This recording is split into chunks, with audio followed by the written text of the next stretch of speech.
Hi, before I tell you the major topics जो आपके 30+ score करने के लिए मोर देन इनफ रहेंगे, लुक एट दिस ग्राफ। ये ग्राफ आपको सीडीएस का पेपर वाइज ब्रेकअप दिखाता है। अलग अलग पेपर में एवरेज ट्रेंड और लास्ट 3 पेपर में आपके सब्जेक्ट वाइज ब्रेकअप क्या रहा है।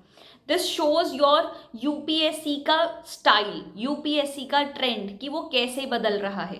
धीरे धीरे हिस्ट्री और इकोनॉमिक्स के क्वेश्चन बढ़ रहे हैं। पॉलिटी के जब 20-22 क्वेश्चन आते थे, अब लास्ट 2 पेपर में 10 क्वेश्चन ही दिख रहा है। तो इट जस्ट हेल्प अस कि थोड़ा सा अवेयर हो जाए। ये देख लिया।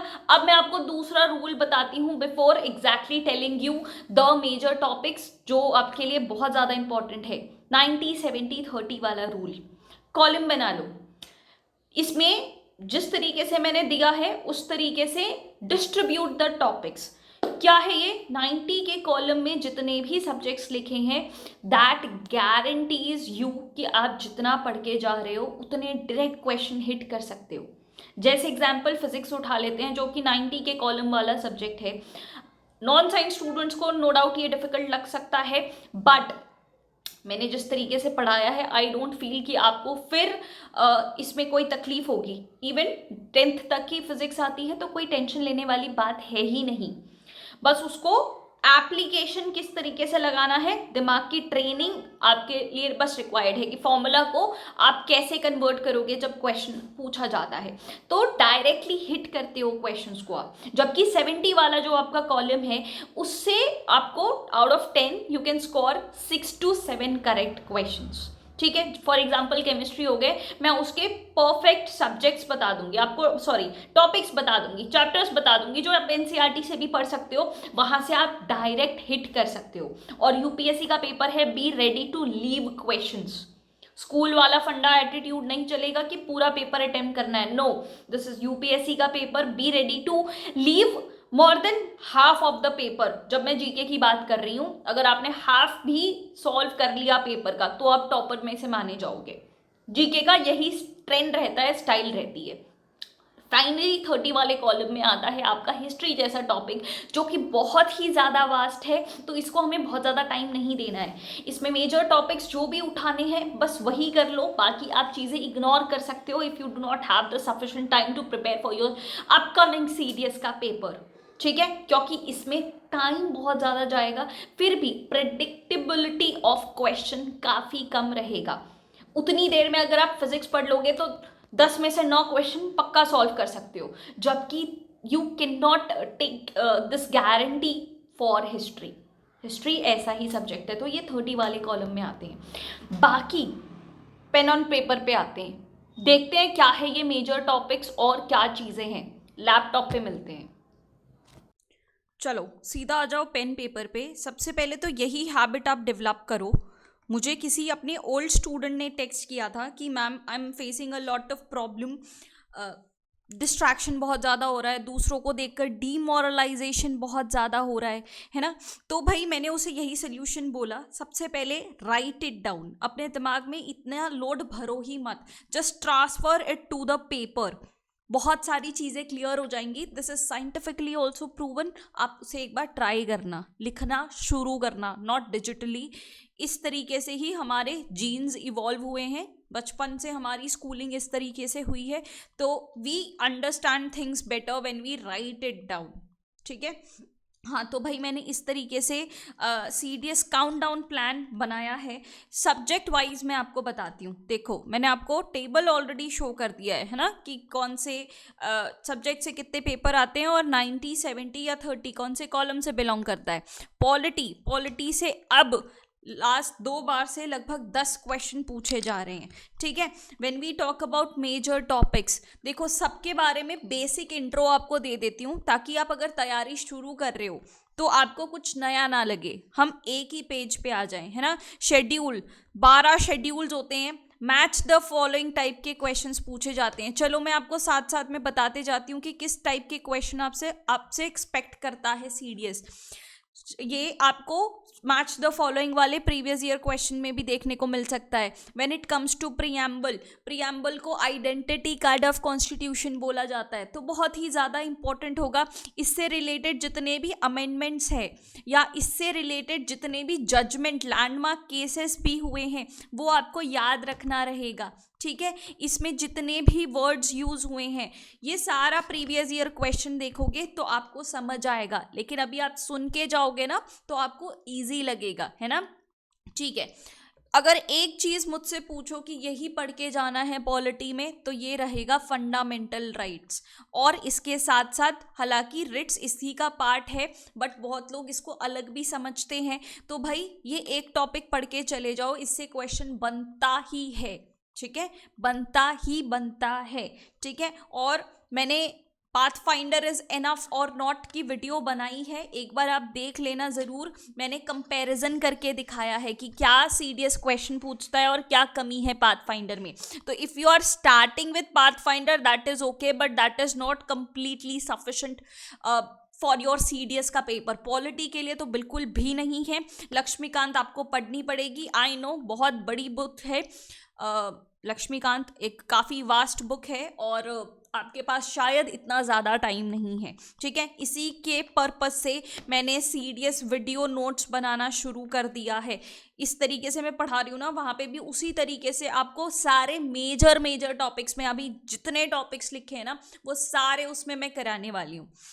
तो भाई थोड़ा सा है ना दिमाग लगा लो और जहाँ से आसानी से पढ़ा जा सकता है वहाँ से क्यों नहीं पढ़ रहे हो तुम लोग. पढ़ लो ना ध्यान से, अगर आपको इतनी फैसिलिटी मिल रही है. आई एग्जैक्टली नो कि पाथफाइंडर में क्या लेना है, लक्ष्मीकांत में क्या छोड़ना है, क्योंकि लक्ष्मीकांत को यूपीएससी वाले लोग भी रेफर कर रहे हैं. उतना डीप में हमें नहीं जाना है. ठीक है, डीपीएसपी हो गया, फंडामेंटल ड्यूटी हो गई, इसके बारे में क्या क्वेश्चंस पूछे जाते हैं, इसके तो आर्टिकल नंबर पूछे जाते हैं. देखो पूरी पॉलिटी में सारे आर्टिकल्स याद रखने ज़रूरी नहीं है but if you ask me fundamental rights, DPSP and fundamental duty, तीनों के आर्टिकल्स आपको याद रखने पड़ेंगे. ठीक है, इसका तो भाई आप टेबल बन के ही पढ़ाई किया करो. देखो है ना, मुझे टेबल से बहुत बेहतर समझ आता है. प्रेसिडेंट हो गया, गवर्नर हो गया, प्राइम मिनिस्टर हो गया, चीफ मिनिस्टर हो गया, टेबल बना लो कि इनकी क्वालिफिकेशन क्या होगी, है ना, इनका रिटायरमेंट, ये किसको अपना रेजिग्नेशन साइन करेंगे, इनके मेजर रोल्स क्या होंगे, है ना. उस तरीके से ये ओथ कौन दिलाता है इन लोगों को, ऐसा टेबल बना लो, है ना. लक्ष्मीकांत में पढ़ने जाओगे भाई खत्म नहीं होगा 1-2 महीने तक ये सारी चीज़ें.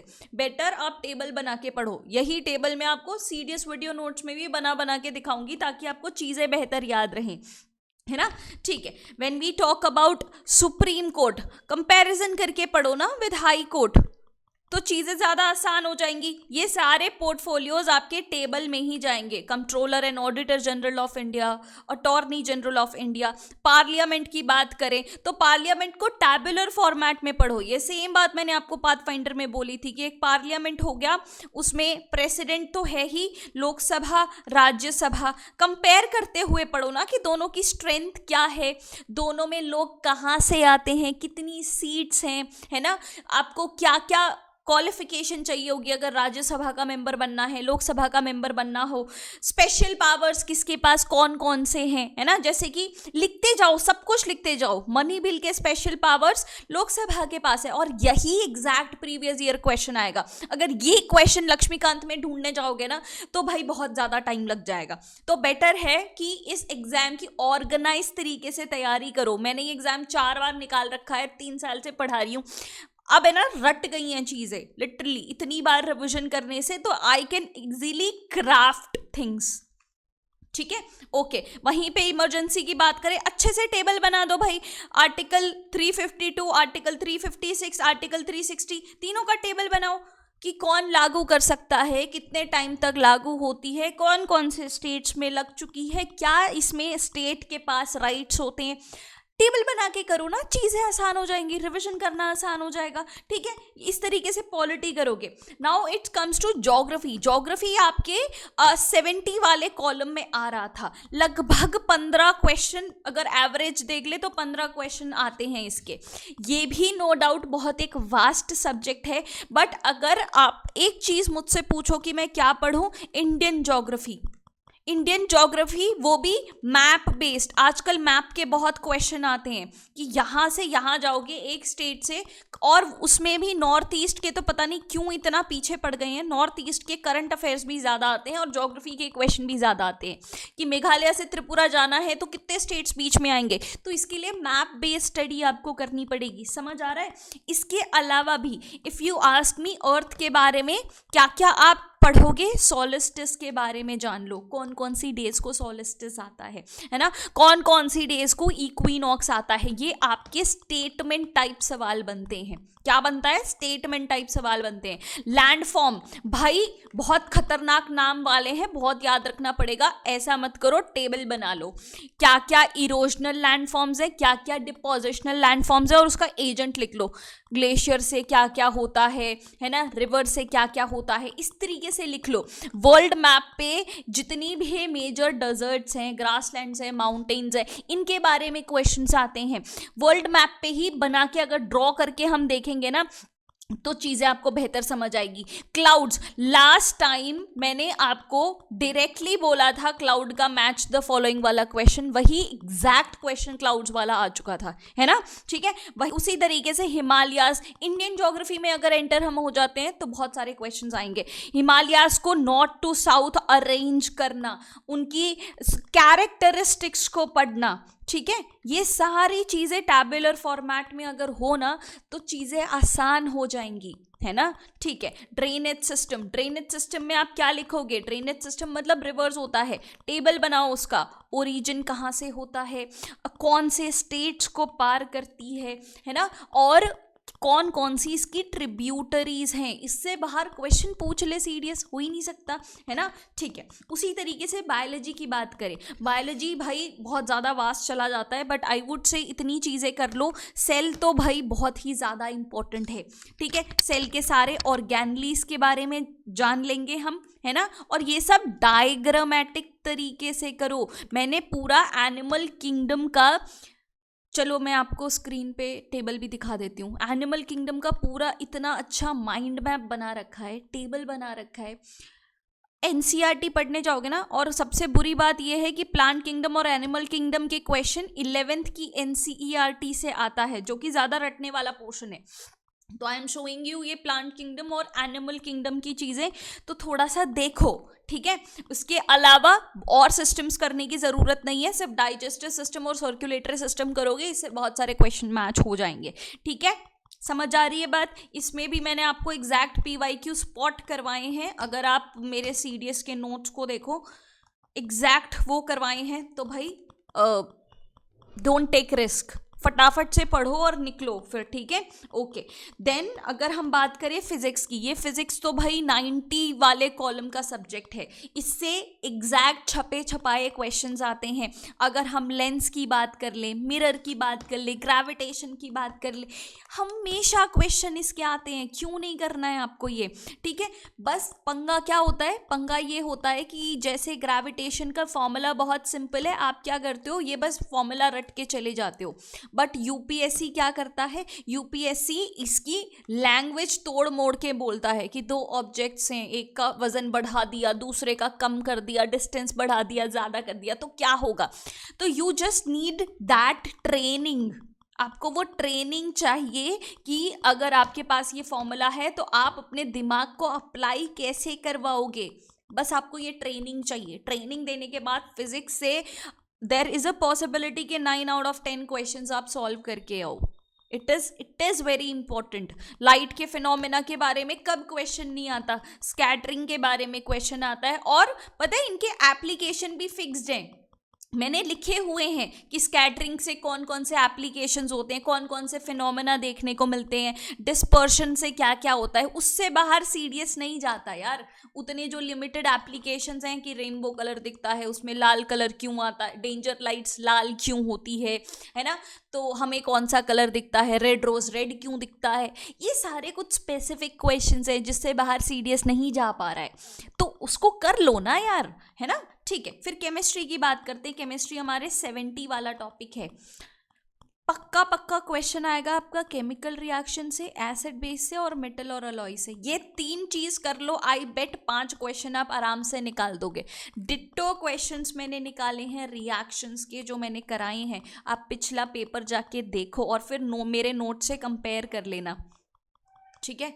नोट से आप कंपेयर कर सकते हो, डायरेक्ट क्वेश्चंस आते हैं इन सब के, ठीक है। ये 3 तो भाई करने ही करने हैं। यहाँ से क्वेश्चन आई कैन से कि यहाँ से बाहर नहीं आ सकते, ठीक है। फिर आप इकोनॉमिक्स की बात करो। इकोनॉमिक्स अब धीरे धीरे इसका ग्राफ बढ़ता जा रहा है, अब इसका एम्फोसिस ज़्यादा हो रहा है। लेकिन अच्छी बात पता है क्या है, एम्फोसिस करंट अफेयर्स पे ज़्यादा हो रहा है। मतलब जो टॉपिक्स करंट अफेयर्स में है उसके बेस्ड इकोनॉमिक्स ज़्यादा पूछी जा रही है, ठीक है। बाकी स्टैटिक टॉपिक तो हमारे लगभग सेम ही है, बैंक से रिलेटेड क्वेश्चंस पूछे जाते हैं। Economic curve, demand supply, GDP, मतलब बेसिकली नेशनल इनकम से क्वेश्चन पूछे जाते हैं। इनको हम बड़े आराम से कर लेंगे। और लाइव तो करते ही हैं हम करंट अफेयर्स मंथली बेसिस पे, तो उसके हिसाब से हम इकोनॉमिक्स को भी अच्छे से कवर कर सकते हैं। बट स्टिल ये 30 वाला कॉलम में आता है, इसमें ज़्यादा दिमाग लगाने की भी ज़रूरत नहीं है भाई। डिफेंस, इसमें तो दिल बना रखा है मैंने। चलो ठीक है, इसके ऊपर तो स्पेसिफिक वीडियोस बनाने वाली हूँ मैं। अरे भाई डिफेंस में जाकर डिफेंस की चीज़ें नहीं आई तो क्या ही आया हमें। रैंक स्ट्रक्चर, इसमें क्या क्वेश्चन पूछे जाते हैं, इक्विवेलेंट रैंक्स के क्वेश्चन पूछे जाते हैं। चलो मैं आपसे एक क्वेश्चन पूछती हूँ, लेफ्टिनेंट कमांडर का इक्विवेलेंट इन आर्मी क्या होता है? चलो आप मुझे बताओ, बिना गूगल किए ना, आप अपना दिमाग लगा के कमेंट में मुझे इसका आंसर बताओ, तो मैं समझ जाऊंगी कि ट्रू डिफेंस एस्पायरेंट हो, है ना।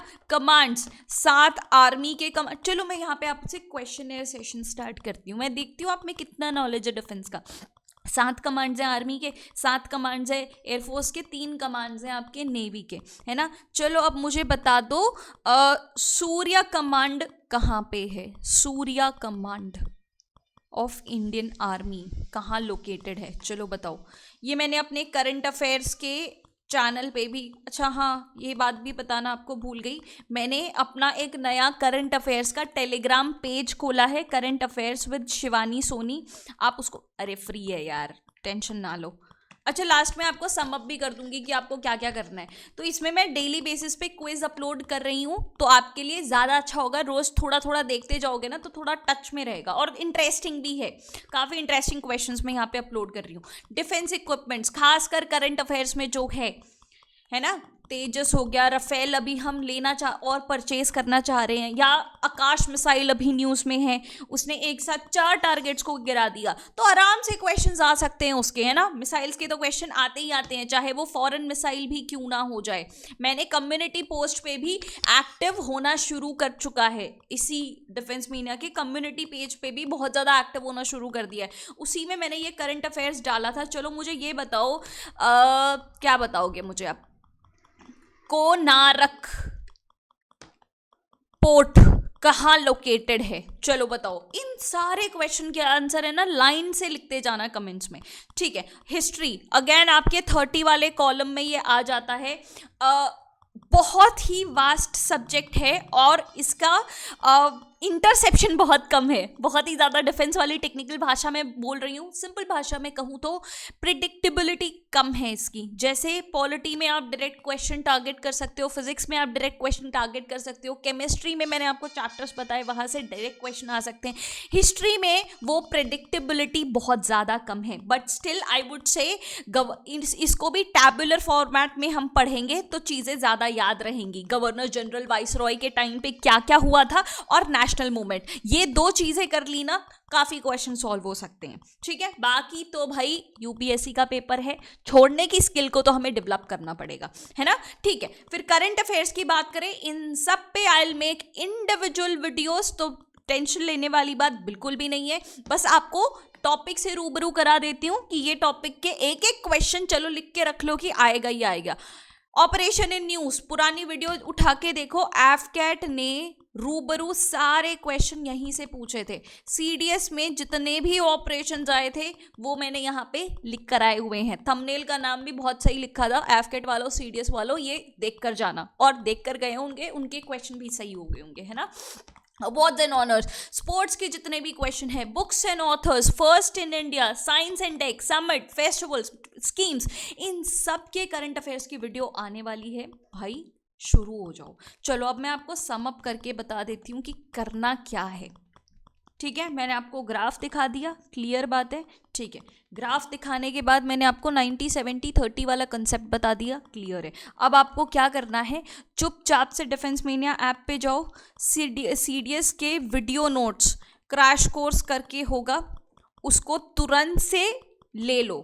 ठीक है, तुरंत से ले लो, प्राइस मैंने नहीं रखा है, it is just 999, it is just to spread the word. जो डिजर्विंग है वो पैसों की वजह से नहीं कर पाए, ऐसा नहीं होना चाहिए। ठीक है, इट इज़ जस्ट 999। इस पे मैं ऐसे ही वीडियो नोट्स अपलोड करने वाली हूँ। ठीक है, 1 by 1 ऐसे आने वाले हैं, उसको लो। दूसरा स्टेप आपको लेना है टेलीग्राम पे, ये फ्री है आपका, टेलीग्राम पे current affairs with Shivani Soni, description में आपको लिंक मिल जाएगा, उसको लो। ये 2 स्टेप्स लोगे, आई गारंटी यू 30+ कहीं नहीं गए हैं, आराम से हो जाएंगे यार। This is more than enough, this is sufficient for you to clear your CDS exam. बाकी कोई डाउट हो, let me know in the comment section. I'll see you guys in the next video. Till then, goodbye and Jai Hind.